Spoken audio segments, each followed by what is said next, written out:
guys, how's everybody tonight? I thought I'd just give you a quick, brief explanation on anxiety and how naturopathy can help.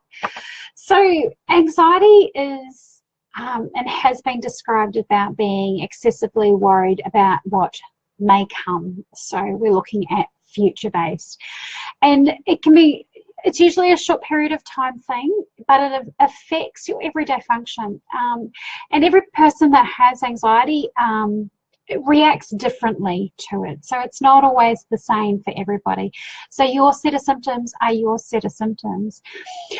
But usually it's that deep boding feeling of something bad is going to happen. And it takes over and your mind churns and it goes over and over and over and you can't seem to dig yourself out of this hole.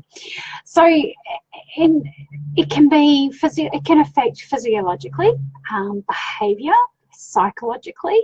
It can increase your heartbeat, so your heart beats fast in your chest, and sometimes you can feel it and or hear it. You can get muscle tension, so like your shoulders will get tight, your neck can get sore, you've locked everything up, you hold your hands really tight and you kind of just lock everything down because it's that safety mechanism of trying to prepare to basically run or fight. So at the same time, you can get sweaty hands or just sweat dripping off your whole body. You can feel nauseous and sometimes vomit.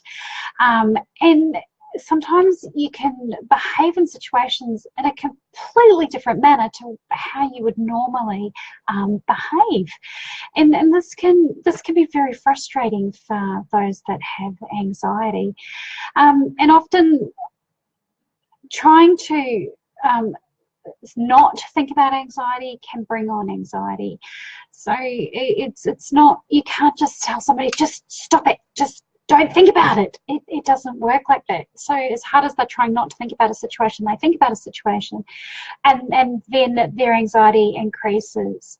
So there are a couple of different types of anxiety. So the one I know most with a lot of my clients is situational anxiety. So it can be anything from driving the car in the rain, which just triggers off their anxiety, and I actually have that one. So I hold on really tight, I can't move, I'm shaking, my heart's racing, and I can't wait to get to the end, but my brain is talking about all the things that could possibly go wrong, rather than going, this is okay, I've done this a million times and it's not going to be an issue. But there is no cognition, so you don't have that thinking in the front of the brain.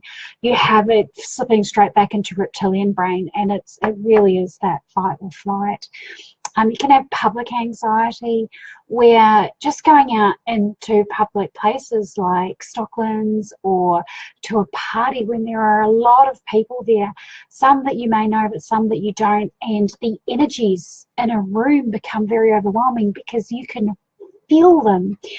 And I explained this to one of my lovely clients the other day, is that it's not that you're going out, it's just that you're bombarded with everybody's emotions and feelings and the temperature changes, and this can trigger off your anxiety, especially if you're an introvert and you just don't really cope with large groups of people.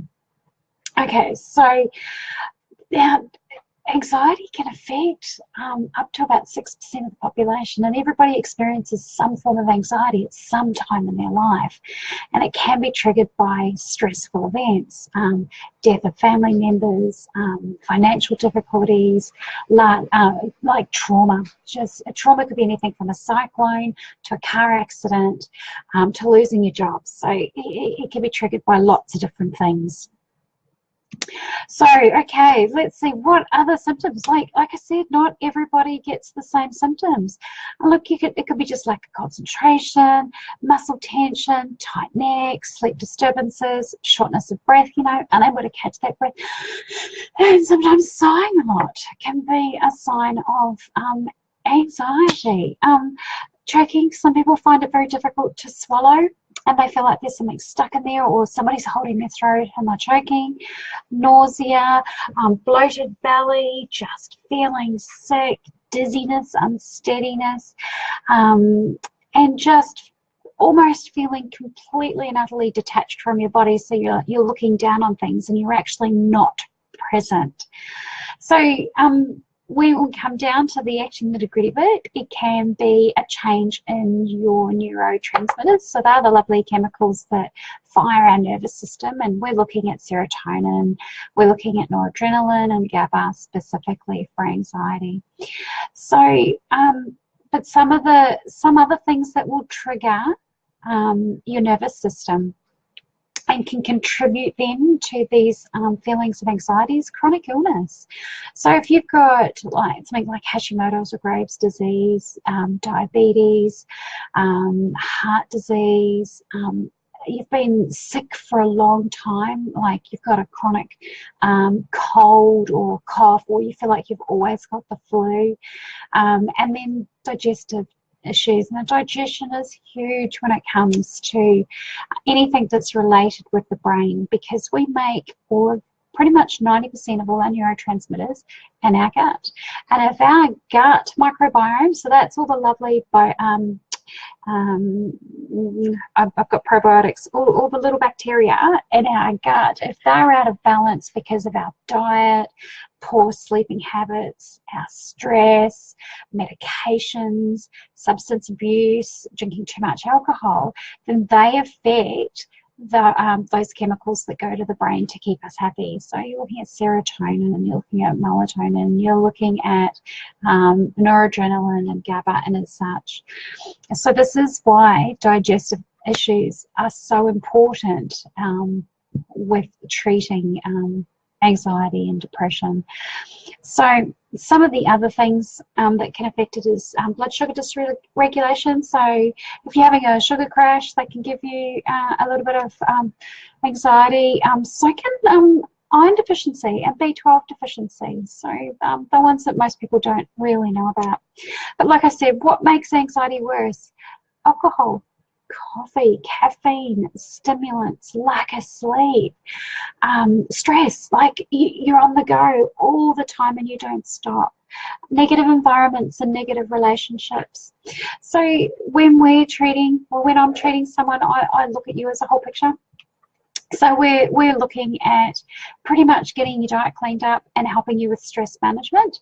So what can you put into place to help manage your anxiety? And I'm not talking about really serious anxiety that you need to see a doctor and have medication for. I'm talking about so many don't have diagnosed anxiety, but they have these symptoms of the rapid heart rate, the shortness of breath, they're going, oh God, this is going to happen, this is so bad, and that. So we're looking at a lot of essential fatty acids. So that's our fatty fishes.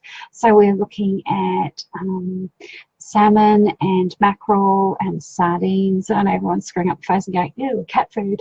But the fat, the omega-3s that are in those are really, really good for brain health.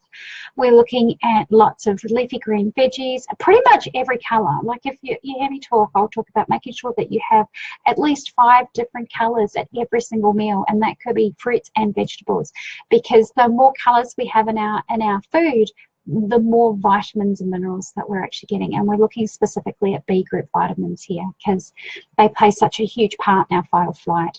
Nuts and seeds are really good, as well as low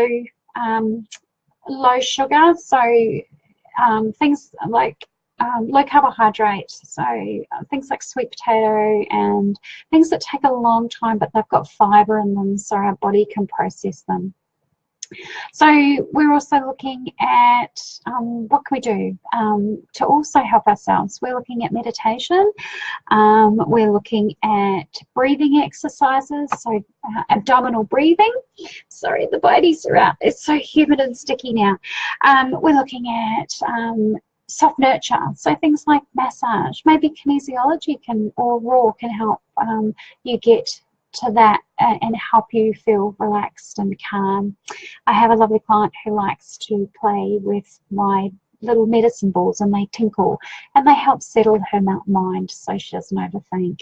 Acupuncture is another brilliant one that can really help too.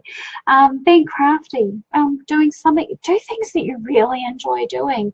I tell a lot of my clients as well that if you love to laugh and see or watch something funny, make sure that you've always got maybe some YouTube videos of stand-up comedians or a movie that you really, really enjoy close at hand. So if you feel like you're starting to get into that panicky state, that you can watch and laugh, because laughter releases good endorphins into the brain, which can help curb the anxiety as well.